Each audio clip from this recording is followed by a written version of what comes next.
এরপরে প্রশ্ন হলো, স্ত্রী যদি পরকিয়া করে এবং সে ভুল স্বীকার করে তওবা করে, তার সাথে সংসার করা কি জায়েজ হবে? গুরুত্বপূর্ণ প্রশ্ন। আমাদের সমাজে এখন পরকিয়া এটা এরকম ভয়াবহ আকারে ছড়িয়ে পড়েছে, বেশিরভাগ পরিবারেই এই রোগটা আছে। পরকিয়ার আবার অনেকগুলো স্টেপ আছে। ধরেন আপনি বিবাহিত পুরুষ, বউকে বলতেছেন যে তুমি ছাড়া আমার জীবনটাই মিশা, তোমার ছাড়া আমি বাঁচবো না, তুমি ছাড়া জীবনে আমার কারোর দিকে কোনো মনে যায় না, এই হান তান কইয়া চাপাবাজি করে মহিলাদের পাম্পটি দেন। এদিকে ফেসবুকে মেসেঞ্জারে অন্যান্য মেয়েদের সাথে ইটিস পিটিস করেন, আছে না নাই? ইমতে বোধ মেয়েদের সাথে অনেক বদমাইশি করে বেড়ায়, আছে না নাই?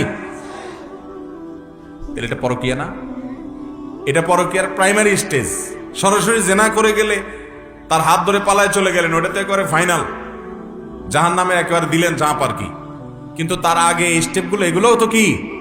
এগুলো থেকে মুক্ত কয়টা পুরুষ আছে যে বুকে হাত দিয়ে বলতে পারবে দাঁড়ায় যে আলহামদুলিল্লাহ কোন মেয়ের সাথে কোনো প্রকার সম্পর্ক নেই? আছে, কিন্তু এরকম মানুষের পরিমাণ কম। মহিলাও যারা চান্স পাচ্ছে তার সাথে, পুরুষও যারা চান্স পাচ্ছে তার সাথে করতেছে।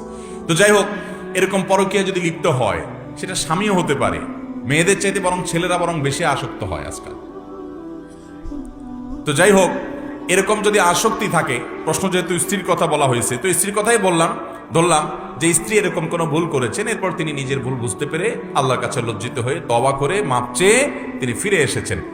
আপনার কাছে সেটা ধরা পড়ার পর তার তওবাটাও আপনার কাছে মনে হয়েছে যে তিনি আসলে অন্তর থেকে খাঁটি তওবায়ে নাসুহা করেছেন এবং তিনি ফিরে এসেছেন। আপনার কাছেও সে দুঃখ প্রকাশ করেছেন, আর কখনো করবেন না সংকল্প করেছেন। আপনার কাছে মনে হয়েছে যে হ্যাঁ, তার তওবাটা টিকবে মনে হয়, তাহলে অবশ্যই আপনি তাকে ক্ষমা করে তার সাথে সংসার করতে পারবেন। শুধু পারবেন না, বরং ক্ষমা করে তাকে সুযোগ দেওয়া আপনার উচিত।